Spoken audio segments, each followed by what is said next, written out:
4 июня – День государственных символов Республики Казахстан.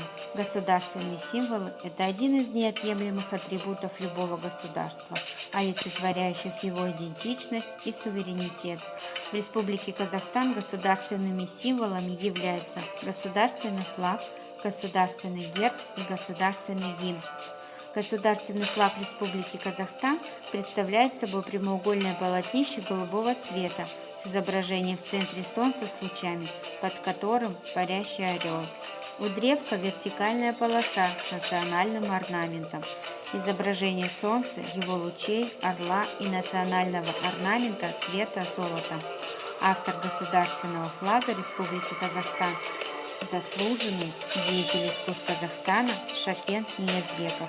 Государственный герб Республики Казахстан имеет форму круга и представляет собой изображение шанарака на голубом фоне, от которого во все стороны в виде солнечных лучей расходятся улики. Справа и слева от шанарака расположены изображения мифических крылатых коней. В верхней части расположена объемная пятиконечная звезда, а в нижней части надпись «Казахстан», изображение звезды, шанарака, улыков, мифических коней, а также надписи «Казахстан» цвета золота. Авторами государственного герба Республики Казахстан являются известные архитекторы Жандарбек Малибеков и Шот Аман Валиханов.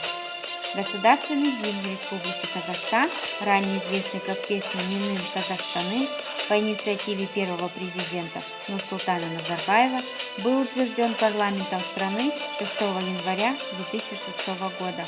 Впервые он прозвучал 11 января 2006 года во время торжественной инаугурации.